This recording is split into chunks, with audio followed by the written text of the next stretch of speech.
Early that Sunday morning, just before 6 a.m, Atefah was taken out into a public area with her hands tied behind her back and was forced to wear a black veil. She was dragged through the already packed square, filled with people of all ages.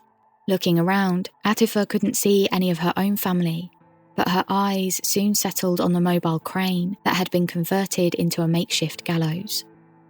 There were people in the crowd whistling and clapping, ready to see Atefah suffer in front of them. Others in the crowd were horrified, watching this young, scared girl all alone in front of this crowd of hundreds. This is Red Rum, a podcast focusing on the true victims of crime.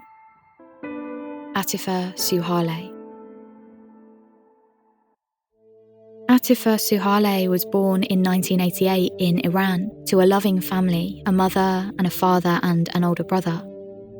The family lived in a nice house and her parents had a loving, honest relationship that Atefah looked up to. Atefah also looked up to her cousins who had gone to university to read law and botany. She had big dreams for what she may want to do in the future. Growing up, life was no easy feat for Atefah. According to state-owned newspapers, 75% of the population of Iran live below the poverty line, with 66% of women suffering domestic violence and over 70% of women suffering varying degrees of depression. A UN human rights reporter states that Iran remains a, quote, prison for women. Atefah had a close-knit family and an especially close bond to her mother, but when Atefah reached 5 years old, her mother was involved in a horrific car accident that took her life. Not long after that, in a freak accident, Atefah's older brother died tragically in a nearby river by accidental drowning. Sources cite that happened because of lack of parental supervision. Thankfully, she was looked after by her father and grandmother and grandfather. Her father, however, found it incredibly difficult to come to terms with the fact that the love of his life, his soulmate, had been taken away from him so prematurely, and that he had lost his son in such an awful way at such a young age. Due to his grief and inability to cope with both losses, Atefah's father struggled for many years with drug addiction, whilst also attempting to maintain life as a parent and raise Atefah. He lost money and property due to the drug addiction. He wasn't able to receive any manner of help to overcome, nor any help for his depression. Teresa Griffin Kennedy for Salem News reported that in Iran, drug addiction is considered to be a character defect and that attitude is typical. Long-time drug addicts are routinely executed rather than supported in rehabilitation. By this point, it was clear the once doting father was no longer able to care for Atefah in the way he once could. His drug addiction and depression had taken over, and he moved Atefah into a poor section of Nekka. The home they were living in now was a run-down building and offered little comfort. This move meant that Atefah was left in the care of her grandparents. Unfortunately, although her grandmother was very fond of her, her grandfather tended to be mean to her and would often bully her. It was difficult sometimes for Atefah to communicate with both of them due to their varied abilities, including crippling arthritis and almost complete deafness. Atefah would cook, clean, and bathe her grandparents, all alongside having to complete homework herself and attend school in her younger years. It was her duty and she knew she had to do it, even though she herself was only a child. One morning, a social worker who knew of the family's background and of Atefah's brother's passing and her mother's tragic death came to check on her. The social care report filed afterwards noted that her elderly grandparents seemed to pay little to no attention to her, and that Atefah seemed desperate for some kind of love and care. Despite this, nothing was done. There was beginning to be an obvious lack of boundaries or supervision for Atefah, as well as a huge amount of stress and pressure that came along with having to care full-time for both her grandparents. She also had to look after the general keeping of the house. In response to this, Atefah would often wander the streets and shops alone, as well as disregarding the strict rules of Iran and answering back. The locals of Nekka used to call her the, quote, gypsy of Nekka, apparently because of her daily habit of wandering the rural town where she lived, as well as the fact she was socially isolated. Despite her seeming to the outside world as if she was just a bit of a, quote, troublemaker, Atefah was actually just dreaming of normal teenage life, where she could be herself and live her hopes and dreams for real. She and the seasoned teens around the same area knew that for the most part, they could avoid the moral police. It was a normal part of everyday life for them. The moral police are plain-clothed officers who patrol the streets, enforcing Islamic codes of behaviour on Islamic streets. They have absolute power and will, quote, interfere in every aspect of your personal life. The townspeople began to talk, however, and quickly the moral police got wind of Atefah. It's also reported that Atefah was abused by a close relative, but she never even considered speaking to anyone about it. A friend of Atefah's said that if she had told her teachers, she would be branded a whore. If she'd have told the police, she would have been locked up and raped. It was better if you didn't say anything at all. Atefah had a strong will growing up, despite the abuse and hardships she faced. She was intelligent and struggled to sit back and take injustices from anyone. These qualities, in our understanding, are generally good, honourable things. But in Atefah's world, the authorities attributed those qualities to, quote, prostitution and evil. By the time Atefah was 13, she was actually arrested by the moral police for crimes against chastity. There had been a raid on a cafe she'd been in, and part of the punishment of those discovered was to be arrested and charged with crimes against chastity. What this meant was that she would have to pay a fine. Although given the extreme poverty she and her family were living in, there was no way she would actually be able to afford it. This meant that Atefah's only other option was a short period in prison and 100 lashes. In Iran, if you are sentenced to receive lashes, you are tied to a bench and made to lie on your front. You're then hit with a long leather strap, starting from your feet and working up to your neck. Atefah was hit mainly across her back. The common result of this type of punishment can be deep lacerations that bleed and large areas of deep bruising that often take weeks and sometimes even months to completely heal. Before Atefah's first arrest, she actually met a boy in her neighbourhood called Hassan. He was kind and understanding. He seemed to genuinely care about Atefah, and after their relationship started slowly, it blossomed into something more serious and intimate. Hassan came to visit Atefah while she was serving her prison sentence. Atefah told her friend how much she liked Hassan. They were so in love with each other. Hassan would buy her clothes, a mobile phone, and even cut her hair for her. He was kind and would often insist on taking her out to restaurants for nice meals. He was sensitive towards her and understood her like no one else. It wasn't long after Atefah's first arrest that she met a man called Ali Darubi. Ali was a 51-year-old married father who her own father knew. He was now a taxi driver but was a former Revolutionary Guard. One afternoon, whilst working a shift in his taxi, Ali was driving down the road when he spotted Atefah. He asked what she was doing and if she needed a ride. What transpired over the following 2 years were a series of grooming with clothing, food and sweet treats, peppered amongst the several incidents of rape. These attacks caused Atefah to be confined to her bed for days afterwards due to the pain she suffered. At the start of this, she was just 13 years old, and by the end had just turned 16. Even though the moral police who had arrested Atefah knew she was only 13 years old, there was no investigation into the rape, nor into the fact that this 51-year-old man was raping a 13-year-old child. The age of consent when Atefah was raped was 9 for girls but 15 for boys, meaning that a girl of Atefah's age could be arrested at just 13 years of age. Thankfully, Atefah wasn't married, because under Iran's Sharia law, if you are found to be a married woman having extramarital sex with a married man, the sentence is death by stoning. Atefah was arrested a further 2 times for crimes against chastity. Each time she was arrested, she was convicted of having sex with unmarried men. She was again unable to pay the fine, so was instead subjected to 100 lashes. Not long after Atefah's 3rd stint in prison, her boyfriend Hassan invited her to go with him to a friend's wedding party one warm summer's evening. It was a taster of what was to come. It was no secret to Atefah or her friends that Hassan adored Atefah and wanted to marry her one day. She was too young to marry just yet, and he'd probably have to do some convincing with his family, especially given her supposed reputation and arrests. But one day, he would ask her to marry him.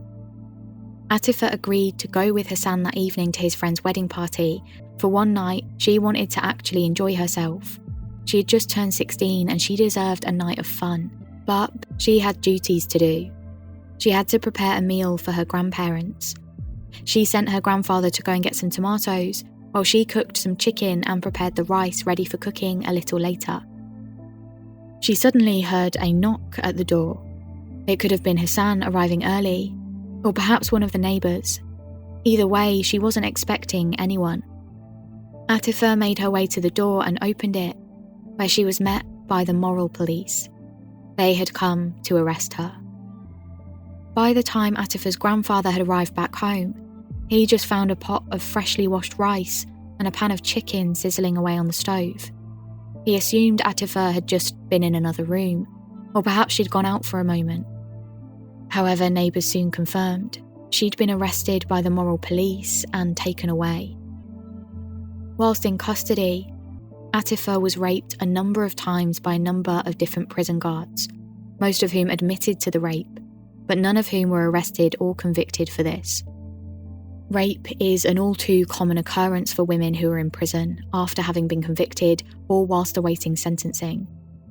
During her time in custody, Atefah did confess to her sexual relationship, as it's reported, or more accurately, rape, by Ali Darubi. She never confessed to it beforehand, and even her family and friends didn't know. She kept it a secret from them, which is often what happens in cases of abuse. The question many journalists and activists have asked is why Atefah did confess to having sex with Ali Darubi. Was it because the authorities had subjected Atefah to abuse, or torture, or more rape? It is widely reported that Atefah had been tortured by being lashed and flogged in order for her confession to come out. She was then charged with the crime against chastity, and the fact she had been raped was never looked into further. Proving this adultery on the woman's part is not required, since it has already been admitted when reporting the rape, and the penalty is then death. It's easy to see why women don't report rape when the consequence could be their death. The judge for Atefah's trial was a man called Haji Rezai. Haji was the head of Neckar's court on all charges of adultery and crimes against chastity, as well as the head of the city administration. He would be acting as jury, prosecution, and he would be the person questioning Atefah. All power lay with him, and what he said would be the final word. Unfortunately, the court transcript has never been made publicly available, so we have no way of knowing exactly what was said in that courtroom. What we do know is that the court claims Atefah was given a court-appointed lawyer. However, the BBC were told that he had a heart complaint and apparently left halfway through the case. This may be true, although it is odd that no one has ever been able to actually confirm this lawyer was ever there. It would be in violation of Iranian law if Atefah did not have legal representation at her trial. The only member of Atefah's family who was actually able to be present at the trial was her elderly grandfather. The only evidence against Atefah was her own forced confession. However, it became apparent during the trial things were not going to end well, and as Atefah began to realise how badly the case was going, she panicked. She knew what this could mean and became distressed. She knew that she could be imprisoned for life, or worse and more likely, killed. She protested, and in her distress and fear, shouted at the judge. She didn't know what else to do. She took off her hijab and then threw her shoe at the judge during the trial. She was worried and she was frustrated. This 16-year-old child was alone and being unfairly questioned. She knew the probability of what might happen next. As this was her fourth time of being in court for crimes against chastity, she was sentenced to execution by hanging. Judge Haji Rezai told the public that Atefah had a, quote, sharp tongue and that she would be executed. Sharia law states that crimes against chastity should be punishable by death, specifically public stoning. Since the 1990s, however, just after the revolution, the punishment has shifted from stoning to hanging in public on a crane. It's reportedly a quick form of execution, is pretty inexpensive, and it is a spectacle that people come from miles around to see. It's reported that sometimes the crane arm is moved slowly from left to right in order to display the body to everyone in the crowd. Atefah didn't know what to do. She didn't think she'd ever be in this position, and even according to Sharia law, she wasn't married, so her, quote, crime should have been punished by 80 to 100 lashes, not execution. She didn't know what to do. She wasn't allowed to argue or dispute the decision. No one would help her now. Meanwhile, Ali Darubi was sentenced to just 95 lashes. Tell me how that makes any kind of sense. The appeal hearing for Atefah was scheduled. Under Iranian law, leniency could and should be granted due to her young age of just 16. However, the judge Haji Rezai ignored this and instead listed her age as 22.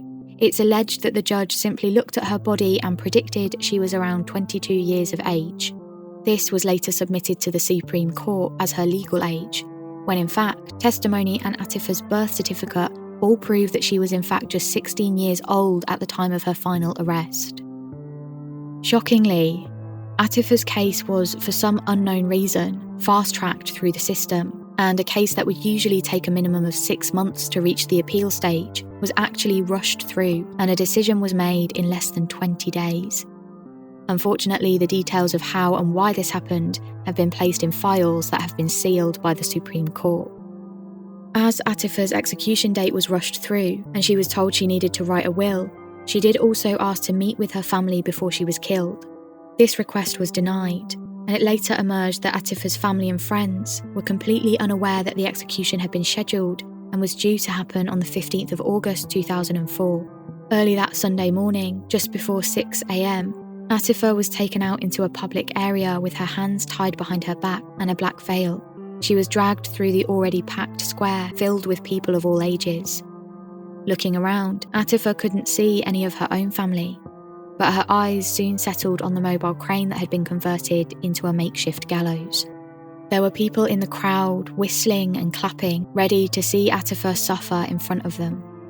Others in the crowd were horrified, watching this young, scared girl all alone in front of this crowd of hundreds.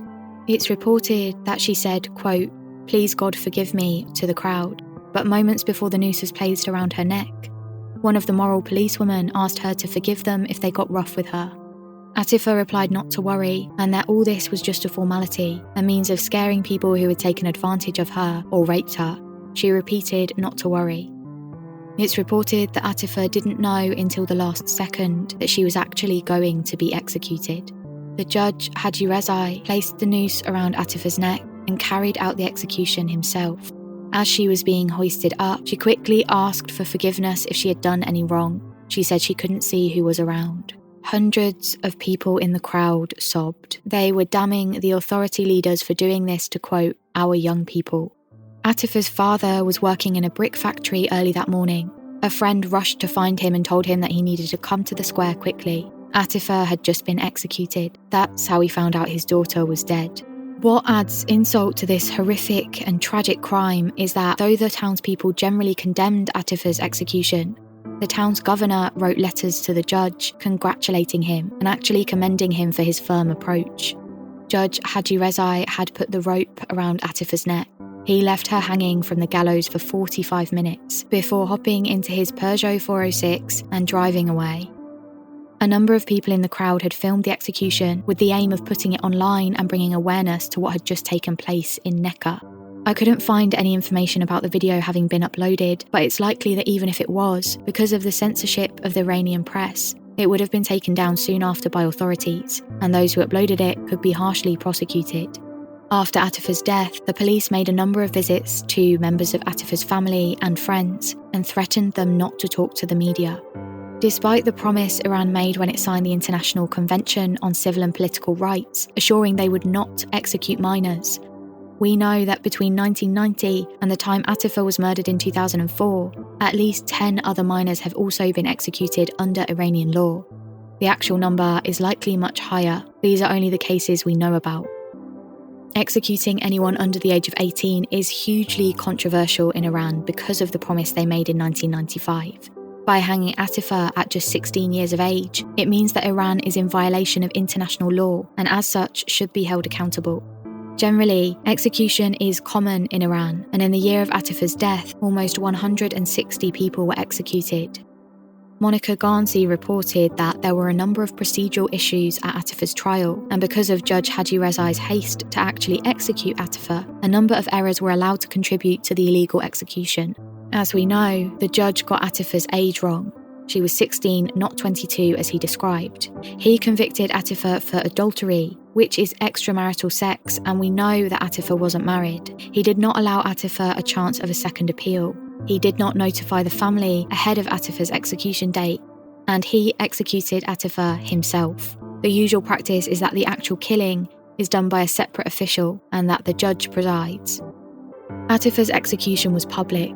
Judge Haji Rezai said this was to make an example of Atefah and to ensure it didn't happen again. According to human rights groups, Iran is still the world's largest executioner of minors. Atefah was failed by the system of Sharia law, and there are still, 17 years later, many unanswered questions.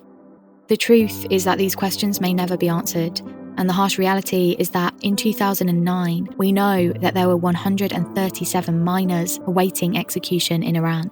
This is just the reported number, and as we spoke about earlier, the actual number is likely much higher. Over the last few years, a 13-year-old and 14-year-old were both sentenced to death, and once they reached 21 and 18 years respectively, they were executed for their apparent crimes. In 2019, Amnesty International reported that two 17-year-old teenagers, Amin Sedagat and Mehdi Sorabifa, were secretly executed in Adel Abad prison of Shiraz in Iran. It's reported that Amin and Mehdi, who had been arrested when they had been accused of rape at 15 years old, were not told the details of their upcoming execution.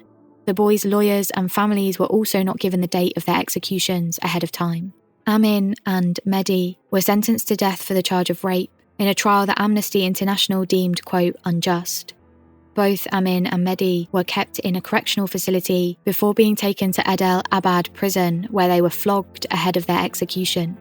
It is believed that executions for minors are still going on in secret in Iran, with Amnesty International reporting that between 1990 and 2018, at least 97 people who were convicted as a minor have been executed.